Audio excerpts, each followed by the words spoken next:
Bulletin की शुरुआत बड़ी खबर से करते हैं। परिवहन मंत्री प्रताप सिंह खाचरियावास अस्पताल में भर्ती हैं। तबीयत खराब होने के चलते RUHS में उन्हें भर्ती कराया गया है। अभी मंत्री की तबीयत में सुधार है। 2 दिन पहले कोरोना पॉजिटिव आए थे प्रताप सिंह खाचरियावास। तो इस वक्त बड़ी खबर आपको बता दें, परिवहन मंत्री प्रताप सिंह खाचरियावास को अस्पताल में भर्ती कराया गया। जी हां, तबीयत खराब होने की वजह से उन्हें RUHS में भर्ती कराया गया है। हालांकि राहत की बात यह है कि उनकी तबीयत में सुधार हुआ है। 2 दिन पहले उन्हें वो कोरोना पॉजिटिव हुए थे।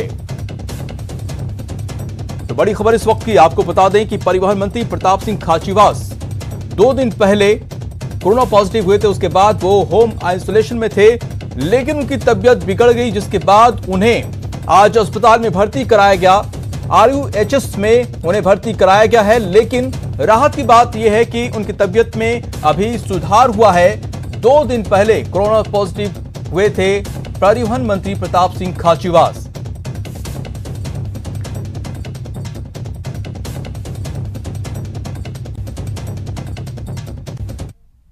और बुलेटिन में अब बात करेंगे प्रौद्धा की, जिनका आज राजकीय सम्मान के साथ अंतिम संस्कार हुआ। फिर बात करेंगे LAC पर तनाव के बीच शांति कायम करने की पहल की। जहां एक कोर ब्रिगेड कमांडर स्तर पर बात हुई, तो वहीं रक्षा मंत्री ने भी सेना अध्यक्षों के साथ मंथन किया। साथ ही बात करेंगे कोरोना काल में हो रहे JEE मेंस एग्जाम की। और अब खबरें विस्तार से। हैदराबाद में ACB ने बड़ी कार्रवाई की है। जी हां, ACB ने IMS यानी इंश्योरेंस मेडिकल सर्विस की पूर्व डायरेक्टर देविका रानी और ESI फार्मासिस्ट नागा लक्ष्मी से करीब 4 करोड़ 47 लाख रुपए जब्त किए हैं। देविका रानी और नागा लक्ष्मी इस पैसे को रियल एस्टेट में इन्वेस्ट कर रही थीं, लेकिन ACB को भनक लग गई और रेड डालकर देविका रानी से करोड़ों की नकदी जब्त कर ली है।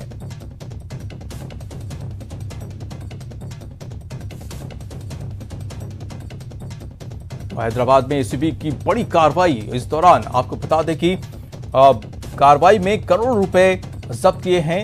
2 लोगों से ये जो है रकम है वो जब्त किया गया है। आपको बता दें कि ये जो रकम है वो रियल एस्टेट में इन्वेस्ट किया जा रहा था, और जिसको लेकर इसकी भनक आपको बता दें कि लग चुकी थी ACB को, और उसके बाद जो है रेड डाली, जिसके बाद ये रकम को जब्त किया गया है। IMS यानी इंश्योरेंस मेडिकल सर्विस की पूर्व डायरेक्टर देविका रानी और ESI की फार्मासिस्ट नागा लक्ष्मी से करीब 4 करोड़ 47 लाख रुपए जब्त किए गए हैं। देविका रानी और नागा लक्ष्मी इस पैसे को रियल एस्टेट में इन्वेस्ट कर रही थी, लेकिन ACB की टीम को ये भनक लग गई थी और फिर रेड डालकर ये रकम जो है वो बरामद की है। तो ACB की बड़ी कार्रवाई, और इस कार्रवाई के दौरान बड़े करोड़ों की जो है रुपए वो जब्त किए हैं। देविका रानी और नागा लक्ष्मी से ये पैसे जब्त किए गए हैं। आपको बता दें कि ये पैसे रियल एस्टेट में इन्वेस्ट कर रही थी, लेकिन ACB की टीम को पता चल गया और जिसके बाद इस रकम को जब्त किया गया। ये रकम आपको बता दें 4 करोड़ 47 लाख रुपए है, जिसको ACB की टीम ने जब्त किया है।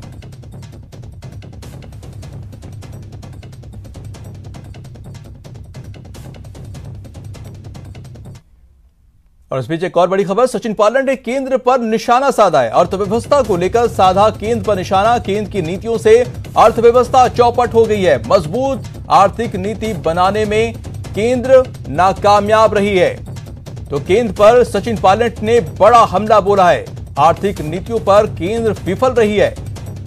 बड़ा निशाना साधा है केंद्र सरकार पर।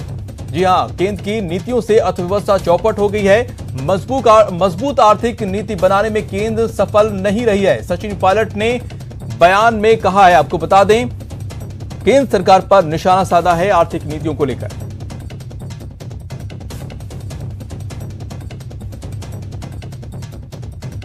और सचिन पायलट ने जो ट्वीट किया है वो भी आपको हम स्क्रीन पर दिखा रहे हैं। केंद्र सरकार पर अर्थव्यवस्था जो चौपट हो गई है उसको लेकर निशाना साधा है। उन्होंने कहा कि मजबूत आर्थिक नीति बनाने में केंद्र सरकार विफल रही है। केंद्र सरकार की आर्थिक नीति की वजह से देश की जो अर्थव्यवस्था है वो चौपट हो गई है। ट्वीट करके सचिन पायलट ने केंद्र सरकार पर बड़ा हमला बोला है।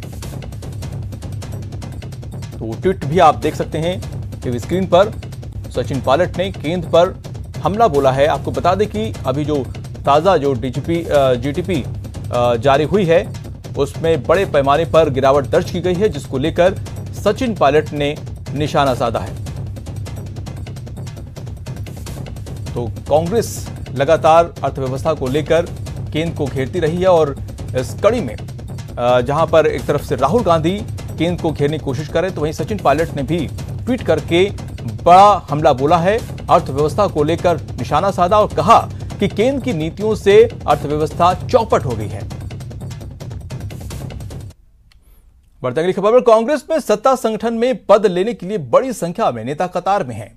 कांग्रेस के नए प्रभारी अजय माकन से 2 दिन में बड़ी संख्या में नेताओं ने मुलाकात करके उन्हें बायोडेटा सौंपा है। अजय माकन से मिलने के लिए 2 दिन तक खासा कोठी में बड़ी तादाद में नेता और कार्यकर्ता जुटे। आज भी दिल्ली रवाना होने से पहले अजय माकन से बड़ी संख्या में नेताओं और कार्यकर्ताओं ने मुलाकात की।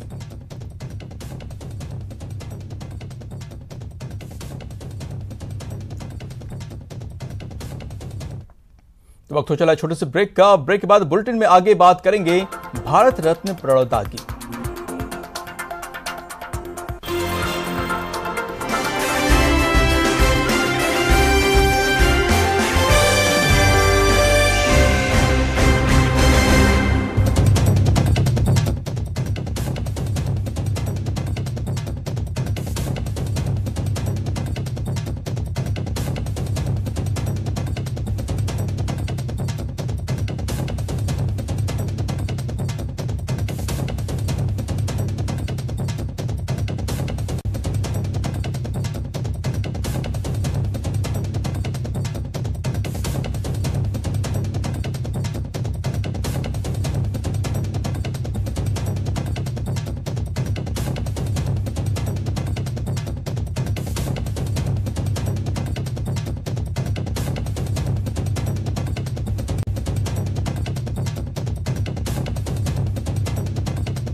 ब्रेक के बाद आपका स्वागत है। पंचतत्व में विलीन हो गए पूर्व राष्ट्रपति प्रणब मुखर्जी। कल शाम कोरोना की वजह से उनका निधन हुआ था। उसके बाद उनके पार्थिव शरीर को उनके घर 10 राजाजी मार्ग पर रखा गया, जहां कोरोना के सभी एहतियातों का पालन करते हुए उन्हें भरे मन से श्रद्धांजलि दी गई।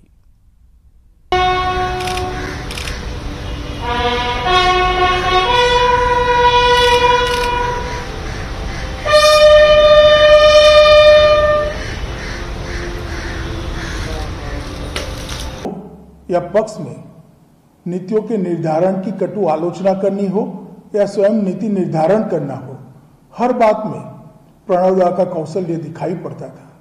इतने लंबे सुदीर्घ कैरियर के अंदर वित्त, विदेश, रक्षा, कॉमर्स, कई सारे मंत्रालयों पर प्रणव दा की अमिट छाप हम देख सकते हैं। ऐसे ही थे प्रणव दा, जिनके सब अपने थे, चाहे वो पक्ष के हो या फिर विपक्ष के, वो सबको सुनते थे। तभी तो उन्होंने क्लर्क से सर्वोच्च पद तक का सफर तय किया। करियर की शुरुआत प्रणव दा ने साल 1962 में पोस्ट एंड टेलीग्राफ विभाग में बतौर क्लर्क की नौकरी से की थी। फिर वो पत्रकारिता में आए, फिर छात्रों को भी पढ़ाया और उसके बाद वो राजनीति में आए, जहां से कई मंत्रालय की जिम्मेदारी संभालने के बाद वो 25 जुलाई 2012 को देश के राष्ट्रपति बने। Bureau report, news 18 network. रुक करते हैं अगली खबर का। कोरोना काल में प्रदेश में जेईई मेंस का इम्तिहान 9 शहरों के 19 सेंटर्स पर शुरू हो गई है। 6 सितंबर तक होने वाली इस परीक्षा में प्रदेश के करीब 45,000 स्टूडेंट्स भाग ले रहे हैं।